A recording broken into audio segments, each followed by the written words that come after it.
سلام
و عرض ادب احترام دارم خدمت یک و یک شما عزیزان. امیدوارم جور صحتمند باشین در هر جایی که زندگی منین و آرزوی صحتمندی و تندرستی برایتان آرزو دارم.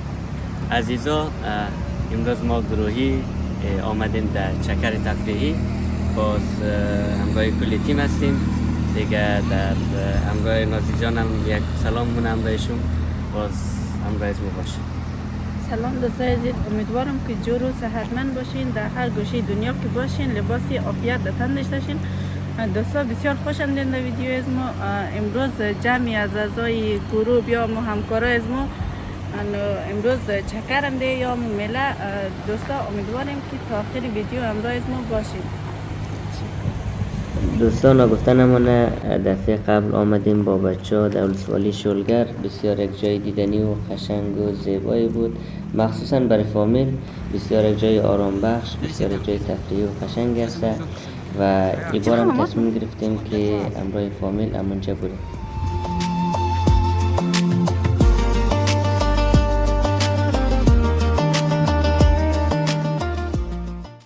عزیزا، کم کم رسیدیم به مقصد نهایی خود و شما قسمی که در تصویر مشاهده میکنین بسیار یک جای زیبا و دیدنی و قشنگی است و این قریه به نام پیکاندره ولسوالی شلگر نام دارد و ما کم کم از موتر پیاده میشیم و همراه فامیل بریم که برنامه را اجرا کنیم و امیدوارم که شما از ویدیو از ما لذت ببرید.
دوستای نازنین، ما کم کم وسایل از موتر پیاده کردیم و فرش موارنیم، خیمه را همینجا میزنیم.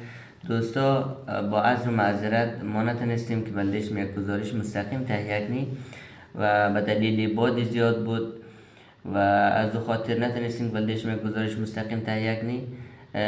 امی هفته گذشته، هفته که میگذره، یعنی هفته پیشرو بسیار هوا بارانی است و امروز خوشبختانه هوا نسبتا خوبتر بود و ما آمدیم اینجا.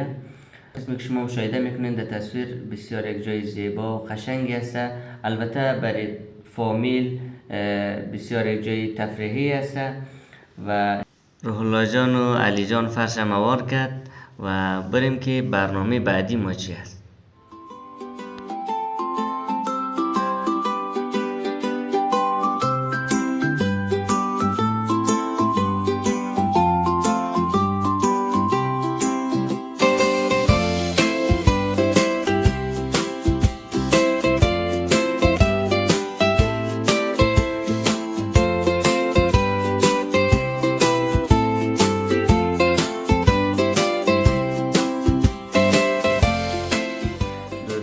کم کم رسیدیم در بخش آشپزی بخیر و اینا میخواین که کباب کنه، آمادگی کباب را میگیره بخیر و یک جای مناسب را بلده کباب پیدا کرده و در بالا نمیشد به دلیل باد زیاد بود و آشپزی را در گردن آرش مامای من انداخته که ببینیم چه رقمی کباب بلده مو آماده مونه و شما هم با ما باشید.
عزیزان دل، کبابم سیخ داشته و قوغم آماده و مام کباب خوره پخته منیم بخیر و آرش مامای ما سرآشپزه. از رقمش معلوم میشه که بسیار اموتر خوشمزه و لذیذم ده و دوستا جای شما بسیار خالیه.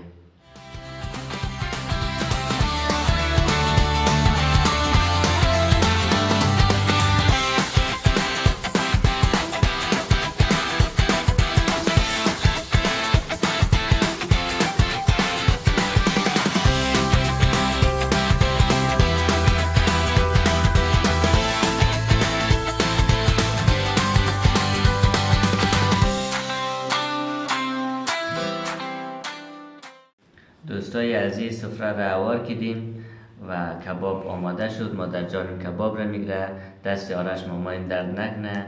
بسیار کباب خوشمزه، خوش رنگم ده. در کنار کباب برنجم داریم که مزهش را دوچند مونه و دوستا و عزیزایی که از وطن دور هستن، امیدوارم اونام یک روز بیاین در طبیعت های افغانستان، در جاهای زیبای افغانستان بیاین همراه فامیلشان چکر و با فامیلشان لذت ببرن. با اجازه شما دوستا ما بریم که غذا را نوشجان کنیم.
خب دوستا، ما رفتیم در بسیاری از جاها دیدن کردیم، بسیار یک جای زیبا و دیدنی و لذت بردیم از اونجا و دوباره آمدیم یک چای نوشجان کردیم.